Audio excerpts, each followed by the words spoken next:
Guys, ನಿಮಗೆ ಅನಿಸ್ತಿರ್ಬೋದಲ್ಲ ಖಾಲಿ charts master ಮಾಡಿದರೆ ಪ್ರೈಸ್ ಆಕ್ಷನ್ ಕಲ್ತ್ಬಿಟ್ರೆ ನಾವು ಟ್ರೇಡರ್ ಆಗಿಬಿಡ್ತೀವಿ ಅಂತ.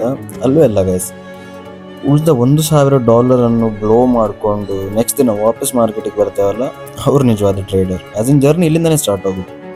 ಒಂದು ಸ್ಟ್ರಾಟಜಿಯಲ್ಲಿ ಒಂದು 10 ಲೂಸಿಂಗ್ ಟ್ರೇಡ್ಸ್ ತಗೊಂಡು ಲಾಸಸ್ ಮಾಡಿಕೊಂಡು ಯಾರಿಗೆ ಹೇಳೋದು ಮೈಂಡಲ್ಲಿ ಎಂತ ನಡೀತಿದ್ದೆ ಅಂತ ವಾಪಸ್ ನೆಕ್ಸ್ಟ್ ದಿನ ಟ್ರೇಡಿಂಗಿಗೆ ಬರ್ತಾರಲ್ಲ, ಇಲ್ಲಿಂದವೇ ಟ್ರೇಡಿಂಗ್ ಜರ್ನಿ ಸ್ಟಾರ್ಟ್ ಆಗೋದು. ರಾತ್ರಿ ಎಲ್ಲ ನಿದ್ದೆ ಬಿಟ್ಟು ನಮ್ಮ ಮೇಲೆ ನಮಗೆ ಡೌಟ್ ಬಂದು ಪ್ರೊಫೆಷನ್ ಮೇಲೆ ಡೌಟ್ ಮಾಡಿಕೊಂಡು ಟ್ರೇಡಿಂಗಿಂದ ಹಣ ಬರ್ಬೋದಾ ಇಷ್ಟೆಲ್ಲ ಡೌಟ್ ಇದ್ದು ನೆಕ್ಸ್ಟ್ ಡೇ ಕ್ಯಾಪಿಟಲ್ ವಾಪಸ್ ಅರೇಂಜ್ ಮಾಡಿ ಆ್ಯಡ್ ಮಾಡಿ ಮಾರ್ಕೆಟಲ್ಲಿ ವಾಪಸ್ ನಿಂತು ಪುನಃ ಟ್ರೇಡ್ ತಗೊಳ್ಳುವಷ್ಟು ಧೈರ್ಯ ಮಾಡ್ಕೊಂಡು ಮಾಡ್ತಾರಲ್ಲ, ಇಲ್ಲಿಂದ ಜರ್ನಿ ಸ್ಟಾರ್ಟ್ ಆಗ್ತದೆ. ಖಾಲಿ ಪ್ಯಾಟರ್ನ್ಸ್ ಮತ್ತು ಚಾರ್ಟ್ಸ್ ನೋಡಿ ಟ್ರೇಡರ್ ಆಗೋದಾದರೆ ಎಲ್ಲರೂ ಆಗ್ತಿದ್ರು.